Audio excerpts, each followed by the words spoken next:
एक हमारे शहर के हैं दीपू भाई। हाँ। एक बार मैं उनके घर पहुंच गया। मैंने उनको आवाज लगाई। हाँ। भाभी छज्जे पर आई। मैंने कहा दीपू भाई हैं? बोली नहीं है, आ जाओ। दादा इतना बड़ा कवि बढ़िया। और अभी तो हमने किसी ने अखिलेश यादव से पूछ लिया कि अगर आपको जबरदस्ती वैक्सीन लगवाई जाएगी तो आप क्या करेंगे? तो बोले हम लगवाएंगे नहीं, हमारे पास बहुत पैसा है, हम थोड़ा बहुत पैसा दे देंगे। तो उन्होंने क्या कहा कि नोटों की गड्डी मैं बहुत मोटी निकाल लूंगा। नोटों की गड्डी मैं बहुत मोटी निकाल लूंगा और फिर भी की जबरदस्ती तो बोटी निकाल लूंगा। और भेजा जो अस्पताल वैक्सीन लगाने, वहां पहुंच के वहां से टोटी निकाल लूंगा।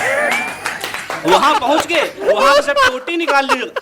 अब मैं जिस कवि को बुलाने जा रहा हूँ वो अपने आप में अद्भुत कवि है। बचपन से ही बेहद शरारती। जिस स्कूल में पढ़ता था वो स्कूल भी एकदम गदरी स्कूल था। बगल में अमरूद का पेड़। अगला एक दिन बाउंड्री फांद के अमरूद के पेड़ पर चढ़ गया, तोड़ लिए खूब सारे अमरूद। इतने में माली आ गया। माली ने देखा इसको चढ़ा हुआ तो बोला नीचे उतर। डरते डरते नीचे उतरा तो माली ने गर्दन पकड़ के गिरा लिया। बोले किस स्कूल में पढ़ता है? बोले बगल वाले में। बोले चल तेरे टीचर से शिकायत करूंगा। वाले बोले साहब वो तो स्कूल में है ही नहीं। बोले कैसे नहीं है? अरे वो साहब आपको मिलेंगे ही नहीं। बोले कैसे नहीं मिलेंगे? अरे बोले जब मैं कह रहा हूँ ना वो स्कूल में नहीं है तो नहीं है। बोले तू झूठ बोल रहा है। बोले झूठ नहीं बोल रहा हूँ, बगल वाले पेड़ पे देखो वो भी अमरूद तोड़ रहे हैं। तो साहब बचपन से लेकर जिसके पास अद्भुत घटनाओं का एक पूरा जखीरा है, अमित उमर हमारे बीच में बहुत शानदार कवि है। उसकी हास्य व्यंग की टिप्पणियाँ आप सब लगातार पसंद करते आ रहे हैं। मैं चाहता हूं कि उस शानदार कवि को दोबारा आपके सामने पेश करूं। जोरदार तालियां बजाकर अमित उमर को आमंत्रित करिए। आए। कुछ बहुत बड़े कवि भी हैं हमारे शहर के। अच्छा। हमारे कानपुर के कुछ बहुत बड़े कवि हैं जो दिन दिन भर, रात रात भर, हफ्तों हफ्तों, महीनों महीनों बाहर पड़े रहते हैं। हाय हाय। अरे दादा उनको अपने घर का होश नहीं है। क्या बात? एक हमारे शहर के हैं दीपू भाई। एक बार मैं उनके घर पहुंच गया। मैंने उनको आवाज लगाई। भाभी छज्जे पर आई। मैंने कहा दीपू भाई हैं? बोली नहीं है, आ जाओ। दादा इतना बड़ा कवि। बढ़िया। और अभी कार्यक्रम से पहले मनोज भैया हमसे कह रहे थे यार हमें अब की बार कुछ अलग पढ़ देना। तो दादा मैं आपको बता दूं मैं कुछ अलग नहीं कर पाता। क्योंकि मेरा एक मित्र था, वो हमसे कहा करता था कि मैं कुछ अलग करना चाहता हूँ, मैं कुछ अलग करूंगा, मैं अलग करना चाहता हूँ। और आज वो अलग ही कर रहा है। आटे की चक्की में काम कर रहा है और गेहूं से कंकड़ अलग कर रहा है। तो मैं आप लोग बहुत बढ़िया। मैं इतना अलग भी नहीं करना चाहता। क्या बात है। और आप अपने काव्य पाठ की मैं शुरुआत करता हूँ। जो आजकल का माहौल चल रहा है दादा, कि हम लोगों ने कभी सोचा नहीं था कि ऐसा कोरोना आ जाएगा और इस तरह से सारे कार्यक्रम ठप हो जाएंगे, हम लोगों को समस्या आएंगी। तो क्या है उस पे मुक्ता के हमने जो अभी लिखा कि मास्क मुंह पर लगाएंगे मालूम न था। क्या बात है। मास्क मुंह पर लगाएंगे मालूम न था, सबसे दूरी बनाएंगे मालूम न था। और जिंदगी भर हम बॉडी बनाते रहे, एंटीबॉडी बनाएंगे मालूम न था। ये बढ़िया है। एंटीबॉडी बनाएंगे एंटीबॉडी का जवाब नहीं भाई। और चूंकि अब कोरोना आया है तो आप लोग जानते हो उसकी वैक्सीन लगने लगी है। और हमारे जो अखिलेश यादव जी हैं वो कह रहे थे कि हम वैक्सीन नहीं लगवाएंगे। तो हमारे योगी बाबा बोले कि हम घर आके लगाएंगे। तो हमने किसी ने अखिलेश यादव से पूछ लिया कि अगर आपको जबरदस्ती वैक्सीन लगवाई जाएगी तो आप क्या करेंगे?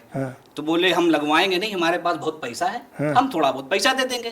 तो उन्होंने क्या कहा कि नोटों की गड्डी मैं बहुत मोटी निकाल लूंगा। नोटों की गड्डी मैं बहुत मोटी निकाल लूंगा और फिर भी की जबरदस्ती तो बोटी निकाल लूंगा।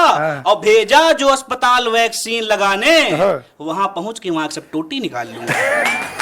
वहां पहुंच के वहां से टोटी निकाल लूंगा। और ये तो दादा हो गई हमारे अखिलेश यादव जी की बात। हमारे गठबंधन वाले साथी राहुल गांधी जी, उनसे किसी ने पूछ लिया कि अगर आपको जबरदस्ती वैक्सीन लगाई गई तो आप क्या करेंगे?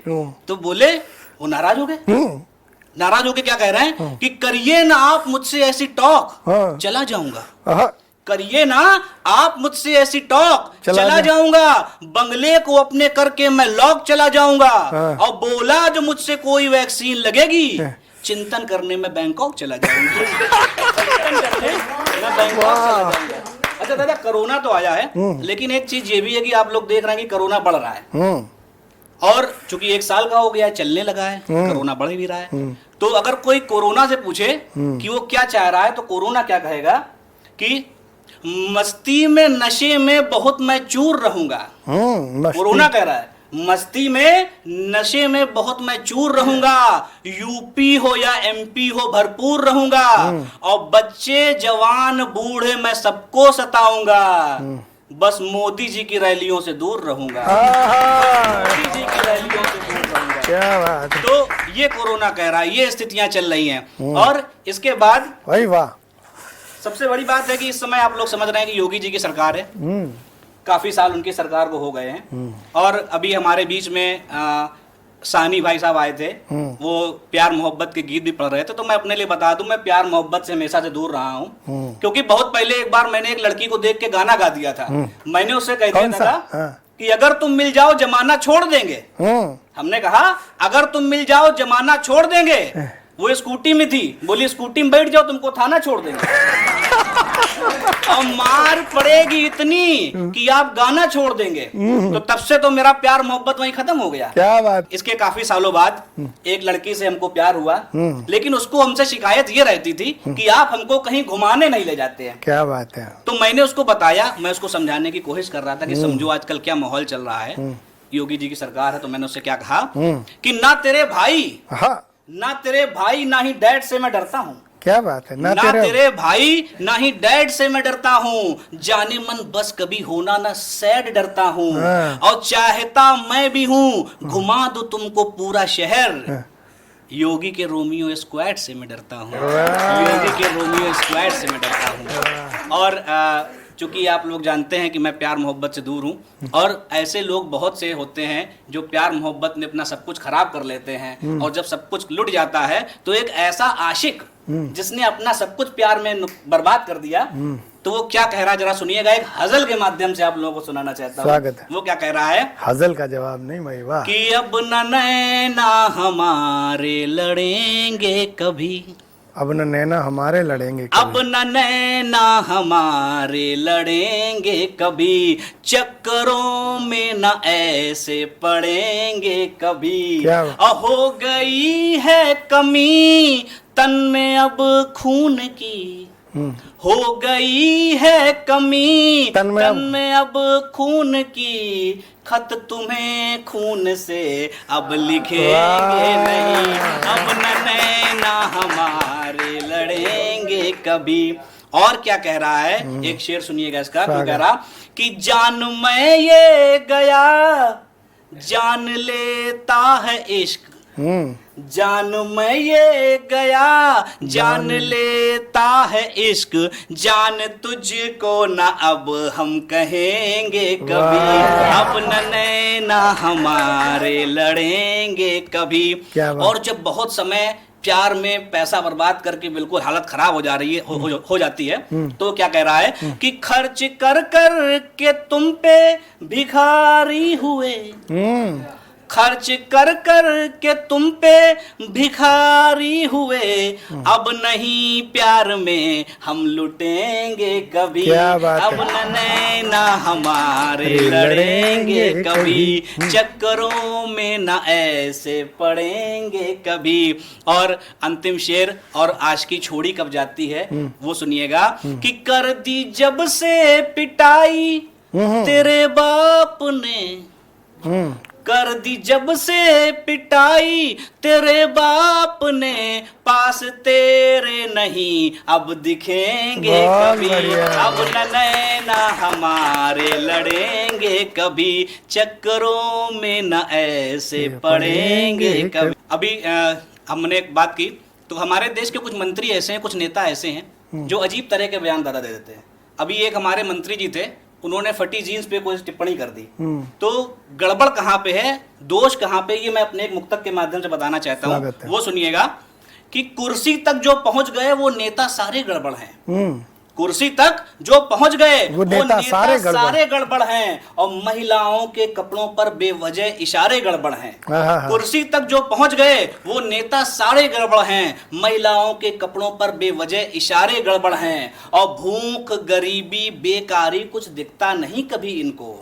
भूख गरीबी बेकारी कुछ दिखता नहीं कभी इनको और फटी जीन्स का दोष नहीं है, जीन्स तुम्हारे गड़बड़ हैं। फटी जीन्स का दोष नहीं है, जीन्स तुम्हारे गड़बड़ हैं। और अंत करेंगे एक मुक्तक के माध्यम से। हमारे बीच में यहाँ पे वरिष्ठ गीतकार सुरेश साहनी जी हैं और इनसे जब भी बात करो तो ये हमसे कहते हैं कि हम अपनी ससुराल से आ रहे हैं। तो हमने उनसे कहा कि क्यों जाते हैं भाई, वहां पे क्या कारण है आपका, या तो बहुत ज्यादा खातिरदारी होती होगी। बोले नहीं नहीं ऐसी बात नहीं है, वहां पे हमको अच्छा लगता है, सालियां बहुत है हमारे। तो इसी विषय पे मैंने फिर जो है एक मुक्तक लिखा, सुनिएगा कि आजकल की हालत क्या है। कि महफिलें ना सजें तालियों के बिना, महफिलें ना सजें तालियों के बिना, कान शोभा न दें बालियों के बिना, और लाख खातिर तुम्हारी हो ससुराल में, है मजा कुछ नहीं सालियों के बिना, है मजा कुछ नहीं सालियों के बिना। थोड़ी देर